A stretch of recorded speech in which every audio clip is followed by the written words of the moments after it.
happening.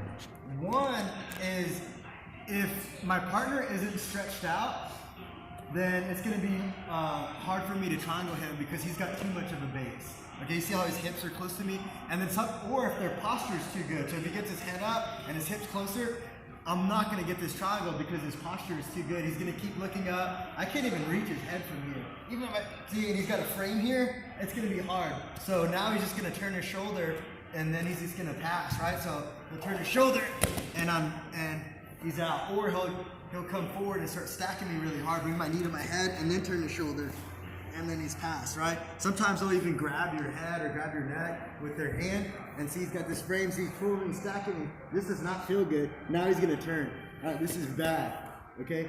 So that's first things first. So the first thing I need to do as a guard player is disrupt his posture, right? I need to disrupt his posture. I need to break his posture down or stretch him out. I can't have him based out like this. So what I like to do is, there's a lot of different setups you can do, but the basic concept, the basic idea is I like to sit up, head control and wrist control, bring him down.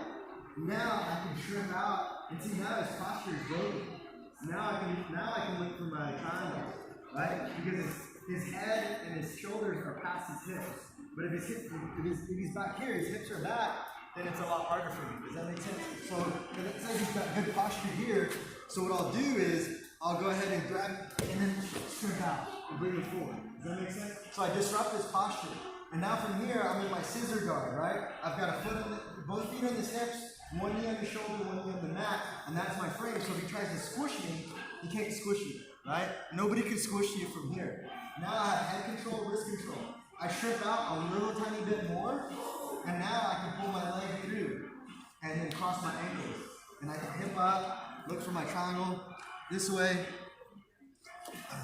or I'm here and strip out.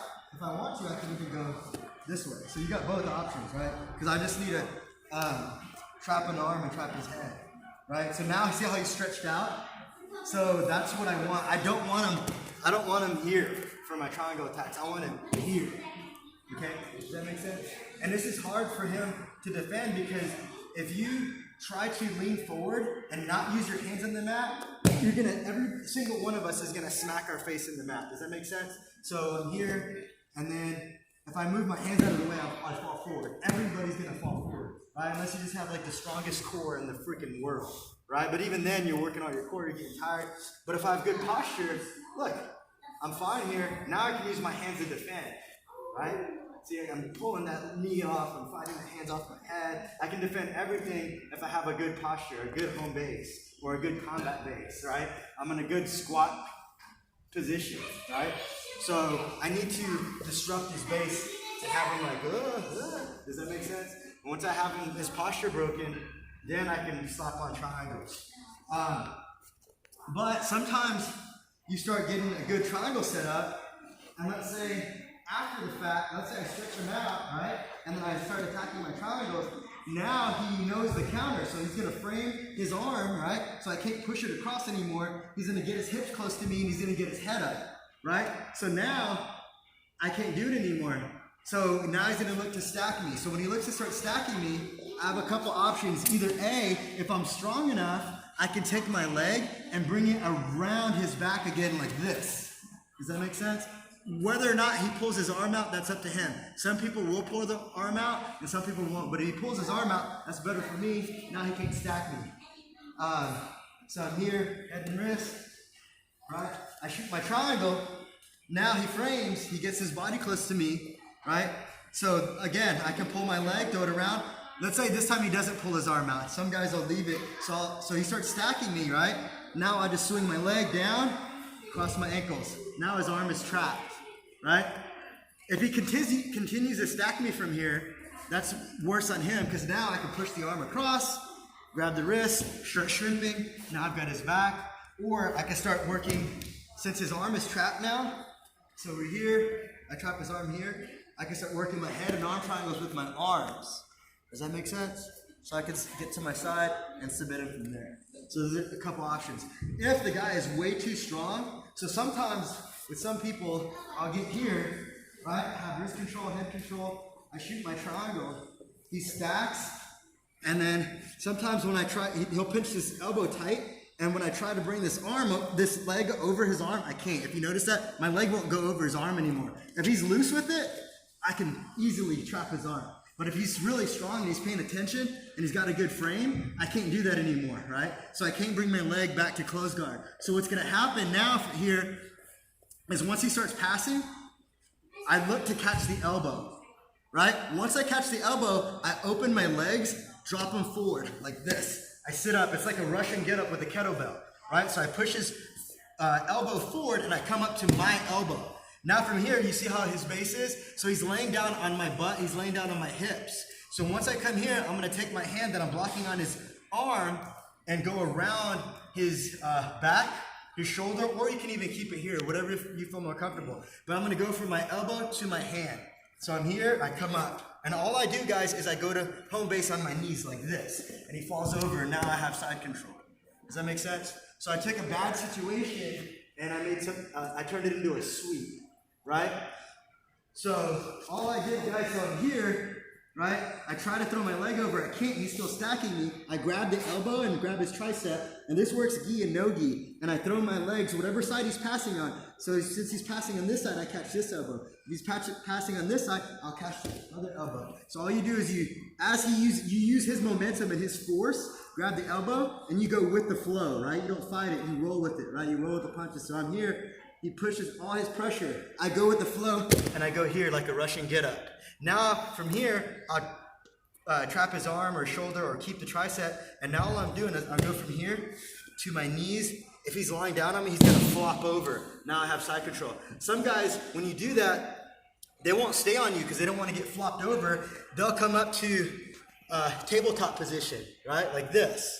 They'll come up to tabletop, and now there's gonna be a bunch of space underneath his stomach. So what I mean by that is, so I have head control and wrist control, right? I strip out, I get my scissor guard. I go from closed guard or open guard, strip. I like to shoot a lot from scissor guard because I'm a small guy, big guys can't squish me. So when I get here, he tries to squish me, there's no way in heck he's gonna squish me, right? Now from here, all I gotta do is decide if I wanna shoot my legs through this way and get the triangle, or shoot my legs through this way and get the triangle. You can go either direction, right? There's no right or wrong way. So let's say I'm here, I shoot my legs this way. Now he's gonna immediately defend by framing my body, trapping, holding everything tight, right? Now he's gonna turn the corner. Again, I catch his elbow, I throw my legs and rush and get up here. Now he doesn't wanna flop over, so he's gonna go to tabletop on his hands and knees. So now, if I come, I can't dump him over anymore. Look, if I do this, this is what happens, right? Now he's gonna turn and take my back. So since that's the case, when I come up like this, instead of turning my back to him, I'm gonna shrimp out and get his back. Does that make sense? So again, I took a bad situation and I made something good out of it. So I turned it into a reversal, right? So one option is if he lays down on me, I turn it into a sweep. The other option, I turn it into a reversal. And what I mean by laying down on me, guys, if I'm here like this and he turns the corner, look, some guys will just lay all their weight on me. See how he's lying down on me? That means I'm gonna sweep him now. Does that make sense? Because I'm gonna come up to my hands and my knees, right? And then he's lying down on top of me. So our hips are connected. He's gonna fall over. But if I push him up and he tabletops and he gets all his weight off me, look, he's not connected to my hips anymore. This does nothing.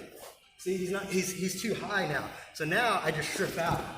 And now I can start attacking the back, look for crucifix, get my hook in, pull him into my lap, or however you want to take the back. Go around. There's a bunch of different ways, right? So those are some go-to. That's what I do all the time. I do it even on if they stack me, right? Anytime somebody goes for a double underhook stack pass, so I'm here like this, and my closed guard, he's having trouble breaking my guard open, right? He's gonna go this side, he can't break it open. He'll try the other side, he can't break it open, right? He's putting his hand on my knee, and my legs are locked. So a lot of guys will start going for double underhook packs. He goes down underhook, he stacks me really hard. Now at this point, guys, I can't wait for him to make up his mind. I can pick which side I want to go. So for me is whatever side I want, whatever side you feel comfortable with, that's the side I go to. So I'm here, rather than waiting for him to turn the corner and pass, or you can wait, it's up to you. So I can grab I don't have to wait for him. I'll go on my terms. So as he's stacking me, I grab the elbow, throw my legs across, rush and get up, and then bump him over. Same thought process. Same attack, same defense. Does that make sense? You can use it in a lot of different ways. So again, I'm here, and he goes for double underhooks, and before you know it, bam, he stacks the crap out of me, right? Boom, I'm here, look, grab, rush and get up, dump him over. If he's tabletopping up, I try to bump him over. I can feel that he's not bumping over, shrimp out, I'm behind him. Does that make sense to everybody? So it works in triangles, it works when you're getting stacked, okay? Because those are pretty much the best, defense you can do. So again, I'm coming here, right here. Does that make sense? I've even seen people like just get up from here and start running down from that. I see it all the time, right? So let's say he goes for double underhooks and he stacks me. I've seen guys like do this and just freaking, you know what I mean? Rush the guy over. Does that make sense? So it depends on how hard you're going and what everybody's doing, right? So that's probably my biggest defense when I'm rolling myself, because big guys, they love to smash the little guys, right? We're an easy target. So every time they try that, I'm just looking, oh, grab that freaking tricep, push him over, or if they're not paying attention, I can trap his arm. Does that make sense? And just go to close guard, right? So I'm in triangle, he starts sagging me, go to close guard, either head and arm triangle or take the back or whatever you want to do. Does that make sense to everybody? All right guys, let's try it. 1, 2.